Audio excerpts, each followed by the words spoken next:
Jadi kasus penipuan kelas kakap, Okin mantan suami Rachel V-nya sukses bongkar rekening koran bos kebab Baba Raffi. Nama Hendy Setiono, pengusaha di balik kesuksesan kebab Baba Raffi, kini tengah menjadi sorotan publik. Tak lama terdengar kabarnya, pria yang membangun bisnis kuliner tersebut sejak tahun 2003 bersama mantan istrinya, kini diterpa pada isu penipuan dan dugaan pencucian uang. Kasus ini mencuat setelah sejumlah pihak, termasuk publik figur, mulai angkat suara dan melaporkan dugaan praktik bisnis yang merugikan banyak orang. Kabar miring ini kian menjadi perhatian setelah Niko Al-Hakim, atau yang lebih dikenal dengan Okin, mantan suami artis Rachel V-nya turut bersuara.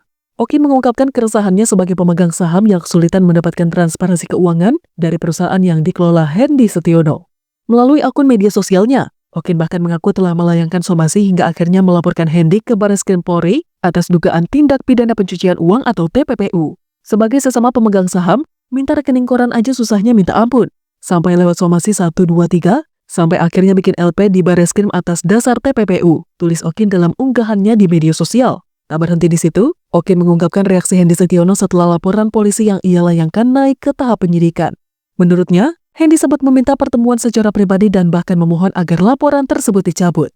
Namun yang mengejutkan, bukannya menyelesaikan masalah secara baik-baik, Hendy justru menggugat Okin secara perdata dengan tuduhan bahwa Okin tidak memiliki saham di perusahaan terkait.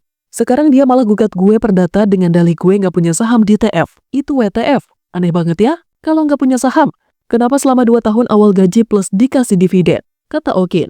Kasus ini semakin menarik perhatian setelah Okin akhirnya mendapatkan salinan rekening koran yang sebelumnya sulit ia akses.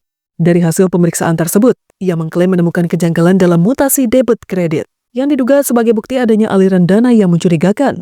Lalu, Okin juga menyindir Hendy Setiono yang masih aktif tampil di berbagai seminar bisnis, bergaul dengan pejabat, serta terlibat dalam sejumlah organisasi, seolah tidak terjadi apa-apa. Pernyataan Okin ini memicu reaksi besar di media sosial. Beberapa pengguna akun yang dikenal sebagai whistleblower, seperti @live4, mulai mengunggah ulang berbagai cuitan terkait Hendy Setiono dan dugaan kasus penipuan ini.